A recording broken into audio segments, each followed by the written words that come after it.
Okay, here's a look at my PlayStation RPG collection. And for me personally, the PS1 was the greatest era of role-playing games. That and the SNES, which of course preceded it by a few years. But I suppose that I have the best memories from the games, the RPGs on the PlayStation 1. Um, so I'll just show you, give you a look at them a little bit more up close. There's Lunar Silver Star Story. Everybody knows that one. Originally a Sega CD game, and here's the sort of special packaging edition that was released for the PS1. Um, it came with some cool extras. And there's Ark the Lad Collection, another special edition. And these games were never released in English language territories before this, so it was a good opportunity for people in the States and Europe to try out these games. See everything it includes. There's Saga Frontier. It's a pretty interesting one. It's got 7 different playable characters, each with unique stories. I only managed to, I believe I beat 2 of them. Red Story and who was the other guy? Loot, I think. But it was pretty fun. There's Front Mission 3. And yeah, I believe this was the first Front Mission game that was released in the English language format. The other ones were Japanese before it. And I really love this game. For anybody who really enjoyed Final Fantasy Tactics, I'm sure you'll love this as well. It's pretty much the same thing, but just with mecha. And yeah, it featured a highly customizable system with your mechs. You could do a lot with it, so it's got a ton of replay value. 2 different storylines, 2 characters. Each one is about 30 to 40 hours in length, so it's quite a big chunk of gaming. Here's Wild Arms. And yeah, a lot of people will remember this coming out a few months before FF7. And yeah, I remember just kind of getting this to sort of tide me over waiting for FF7. But what a fantastic game this is. It's about, if I recall correctly, about 40 to 60 hours in length. And at the time, there weren't many RPGs that featured the graphical system for the battle system. It was all in 3D, so that was pretty cool, pretty new thing at the time. There's Tales of Destiny, and this is if you recall, this one came in a double disc box, but it got destroyed long ago, so I just had to kind of make a little fake insert and back for it, but it looks pretty realistic. I mean, pretty original. But yeah, it did come in a double CD case, but it was only a 1-disc game. Wish that case hadn't gotten smashed all those years ago, but that's alright. It's a great game, too. Love the cover, the holographic quality to this one, Alundra, Working Designs game. This is a great game. Anybody who enjoyed the Zelda series, it's sort of it's not like a traditional Japanese RPG battle system. It's free roam fighting. You know, oftentimes I enjoy those types of RPGs more. God, I might even like this. I know it's kind of blasphemous to say, but I might even enjoy this more than the Zelda games. The puzzles in this one are extremely challenging. It's just, you know, I feel it has a lot of replay value too. You can go back and play it. It may be a little annoying to do so just due to the difficulty of the puzzles, but it's really rewarding when you make it through a dungeon. Really fun gameplay as well. I like the bosses. It's got anime cutscenes in it as well. Here's Final Fantasy Origins. It's just the first 2 Final Fantasy games released on the PlayStation. Now this is the greatest hits one, and you can see I've also got the regular edition one. Two classic games. Here's Threads of Fate. I love this game. It's another non-traditional battle format, not turn-based or anything. Kind of like Alundra, just running around, hack and slash. But you level up as well. And there's Rue and Mint on the cover, the two characters you can choose from. And each of them, they have their own storyline. They're about 10 to 15 hours each. So for me, this was kind of like a perfect length. Sometimes I get bogged down with the 60 to 80 hour RPGs. I love the 3D graphics in this one. It's got good music. The storyline, it's not like too overly serious, I guess. The guy's story is a little bit more so, and the girl's is a little bit more humorous. And here's Xenogears, which I guess you could call the antithesis of a short game and a lighthearted game. It's nothing like that at all. There is so much dialogue in this game, it's unbelievable. I mean, it's easily an 80 to 99 hour game. But it featured, I thought, a pretty innovative combat system. And it had some cool, like, animated cutscenes as well. Let's see, a mech on the back. You fight in these mechs. Maybe not my favorite one for the PlayStation, but it was still cool. It's pretty draining to go through the whole thing. Here's Parasite Eve. And yeah, I really loved this one. If you could just imagine like a Biohazard or Resident Evil game with more RPG elements thrown into it, a little bit longer, more of a story, and the ability to level up, well, you'd have Parasite Eve. And, yeah, this is one of my favorite ones. I really enjoyed it. Haven't played the second one yet. Probably never will at this point, but there's a Chrono Cross. I don't know what to say about this one. I enjoyed Chrono Trigger a whole lot more on the SNES, and I guess I don't know, it's not really a true sequel, I guess you could say. It did feature a really good soundtrack. Too many characters in it, though. Here's a Vagrant Story. This game's awesome. See the back of it. You know, and it had a really innovative battle system as well.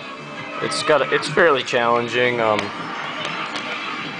In terms of its length, you can beat it in about 20 to 35 hours or so. I think a lot of people didn't like sort of the dungeon crawling element of it. But yeah, I really enjoyed it. The graphic system was really cool.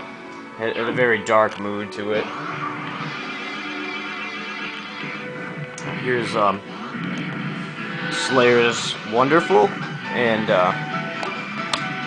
this one's a little bit difficult to play if you don't have a pretty firm grasp on kanji. I wish this game had been all in hiragana or katakana, but it's still pretty fun. The battle system kind of reminds me of Final Fantasy VII and the way it looks. I showed you that already. Here's the Final Fantasy Chronicles 4. 4 in the US, it was 2 in Japan. It features that game and Chrono Trigger. And the cool thing about this one is both of these games, they were revamped in terms of the fact that the cutscenes, well, there were cutscenes added to Final Fantasy IV, all 3D CGI stuff, and Chrono Trigger had animated cutscenes added to it. Here's Final Fantasy Anthology. As you can see here, it's 5 and 6. And yeah, a lot of people really love 6. I liked it a lot too. I have it on the SNES. Of course, it's 3 here in the States. 5 is an interesting one as well. I actually have 5 for the Super Famicom. And yeah, I find that one, you know, I struggle with some kanji reading. Just I haven't been in Japan in a long time, but you don't really need such a great kanji reading ability to play 5 on the Super Famicom, so that's cool. And yeah, this is probably, I don't know, it's probably still my favorite role-playing game of all time. Quite a revolutionary one. It's I mean, I don't even need to tell you that. Final Fantasy VII, really weird storyline. You know, some people like it, some people hate it. But regardless of that, it was really responsible for sort of opening the floodgates for these traditional Japanese-type role-playing games to be released in the States and Europe. when companies saw that they could be marketable in Western territories and make profits off them, because this game sold like crazy, we sort of experienced a whole lot of RPGs coming out in these regions after that. So it's you gotta give it that. Even if you don't love the game, I personally do. It's like I said, it's my favorite. But yeah, it's probably responsible for a whole lot of these being released outside of Japan. Here's 8. Really nice game as well. The unfortunate thing for it was that it directly followed the legend, so I guess I always held that against it a little bit. But thinking back on it, I really enjoyed this one. It was a lot of fun. And there's 9, which I guess I liked 7 and 8 a little bit more than 9, but it was cool. It sort of took the series back to its roots, I guess you could say, more of a medieval setting, whereas these two were a lot more futuristic. It was a fun game. Some cool characters. And here's the Samurai Spirits RPG.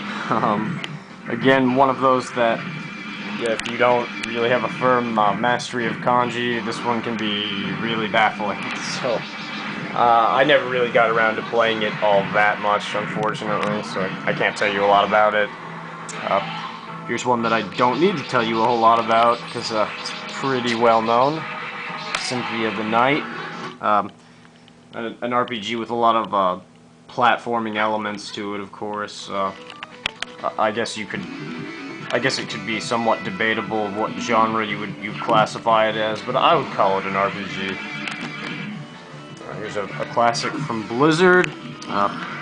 Originally, I played this on the PC, but I eventually ended up picking it up on the PS1.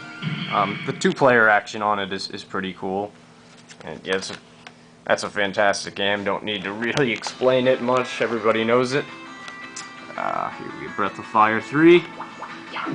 The first of the Breath of Fires to appear in 32-bit. 1 and 2 were on the SNES, and they were really great games. This one's my favorite. It's a whole lot of fun. I like the story, love the characters, love the Ryu, Gar, and Teepo. Some awesome characters in it.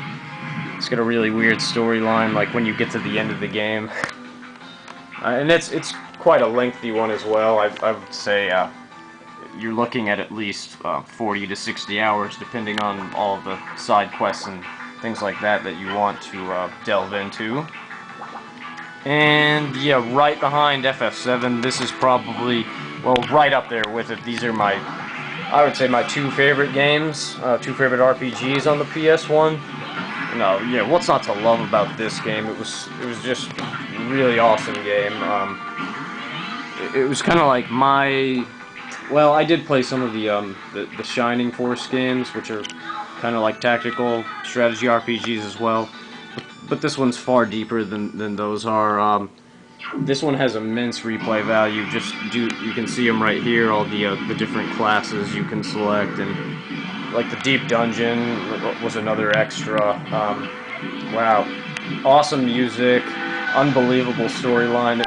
Perhaps maybe a bit convoluted, but I thought it was really well done.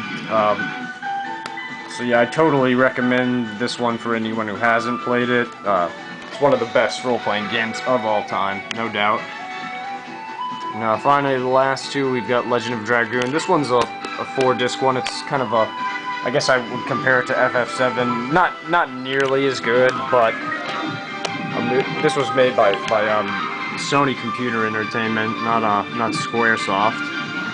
And it's quite a long one as well, about 60 hours. And yeah, I would recommend playing it. I recommend playing a lot of these if you have time for them. Unfortunately, these days I really don't, but they're fun to look back on. And here's Dragon Valor by Namco. Perhaps doesn't get a whole lot of praise. It's one of those hack and slash RPGs where the fighting occurs, outside of what am I trying to say? Not in the traditional turn-based battle format. So, they were always for me a nice break from kind kind of the monotony of getting into battles and turn-based games. It's not too terribly long, you know. I would recommend playing it if you're into those type of RPGs.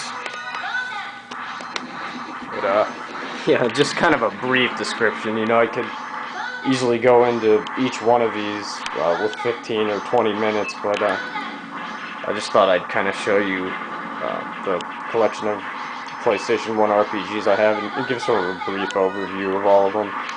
And I've got almost all of the Squaresoft you know, Squaresoft was a division of Square that lasted from the early 90s until about 2003. In my opinion, responsible for the greatest RPGs to come out of Square.